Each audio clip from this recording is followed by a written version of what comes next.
Hey Siri, baby, call the boys. Yo, dude. What's up? If you were a chip, like, what type of chip would you be? I'll be a chimpanzee.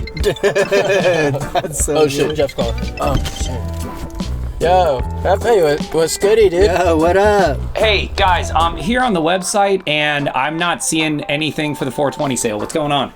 Huh? What are you talking about? No, it's only March, dude. It's not April. Yeah, man, you're tripping. 420's next month, dog. We're good. You're kidding me, right? It's literally April 20th right now. What do you guys have?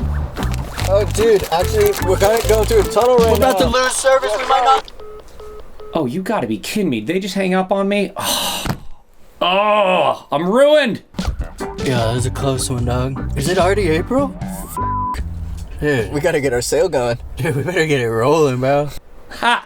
Guess what? We're still doing 420 sale. It's just not today for various reasons. The main thing being Brandon is having a baby. Congratulations, Brandon, on his first kid. We love you, buddy. He's gonna be back in 2 weeks, so we are having the sale then. May 5th, Cinco de Mayo, we're doing it. We're gonna have a big group right here at the shop. We're gonna be cooking up tacos for everyone. We're even having a video premiere. So come on down for that. If you're not local, then it's all good. Jump on the website. You could hit the sale then. So Cinco de Mayo is our new 420 sale. Sorry, but again, congratulations, Brandon, and we'll see you there. Float on, my friends.